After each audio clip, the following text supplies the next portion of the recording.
Story. హంపీకి పోయి పాటలు పాడుకుంటారు, మొత్తము చాలా మంది కలిసి కేసీఆర్ గారిని చాలా అవమానకరంగా మాట్లాడతారు, ఒక పార్టీని వెనుపోటు పడదామని డిజైన్ చేశారు. ఇదంతా వీరికి తెలుసు, హరీష్ రావు గారికి తెలుసు. నేను ఆ రోజు సాక్ష్యం ఉన్న హరీష్ అన్న వచ్చి లిటరల్లీ రామన్న చేతులు పట్టుకొని, అరే మామయ్యకి ఎప్పుడు సింక్ ఆర్ సేల్, నేను మామయ్యతోనే ఉంటా అని చెప్పి అక్కడ మాట్లాడుకున్న వాళ్ళందరినీ పెద్దసారి దగ్గర అవుట్ చేసిండి. ఆ తర్వాత పర్యవసానంలో ఈటల రాజేందర్ అన్న బయటికి వెళ్ళడం.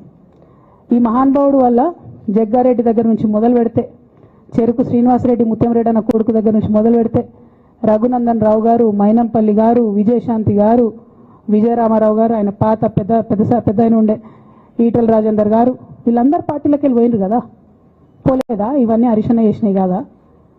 ఆనాడు దుబ్బాక ఉప ఎన్నిక ఎందుకు ఓడిపోయినాం? దుబ్బాక ప్రజలకు ఇప్పటికి కూడా గుర్తుంటుంది. వాళ్ళందరూ ఒకటే మాట చెప్తారు, ఈయన సిద్దిపేటకు తప్ప రూపాయి రానియాడు దుబ్బాకకు, ఈయన వచ్చి ప్రచారం చేసిండు కాబట్టి మేము ఓటేయాలని ఓపెన్గా చెప్పారు ఆనాడు ఎన్నికలలో. దానికి ఏం రాపించుకుంటాడు ఈయన పేపర్లల్లో? ఒంటరి పోరాటం చేసి ఓడిన హరీష్ రావు. అసలు ఓడిపోయింది మీ వల్ల కదా. మీరు మీడియా మేనేజ్మెంట్లో సూపర్, అలా డౌట్ ఏం లేదు. రామన్న యూట్యూబ్ మేనేజ్ చేసి నా మెయిన్ స్ట్రీమ్ మీడియా మేనేజ్ చేస్తాడు, అంతే, అంతకుమించి వేరే ఏం లేదు.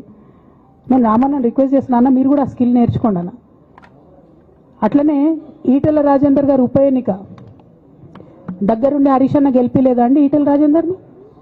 ఆనాడు పీసీసీ అధ్యక్షుడిగా ఉండి రేవంత్ రెడ్డి గారు ఏమంటారు, కాంగ్రెస్ పార్టీ ఓడిపోతుంది ఇడా అని చెప్పారు. ఆయన ముందే డిక్లేర్ చేసిండు, ముందే చేతులు ఎత్తేసిండు. హరీష్ అన్న పోయి కూర్చొని మరి ఈటల రాజేందర్ అన్నని గెలిపించొచ్చిండు. ఈ బంధం రేవంత్ రెడ్డి గారిది హరీష్ రావు గారిది అప్పటి నుంచి కొనసాగుతుంది, కొత్త బంధం ఏం కాదు ఇది.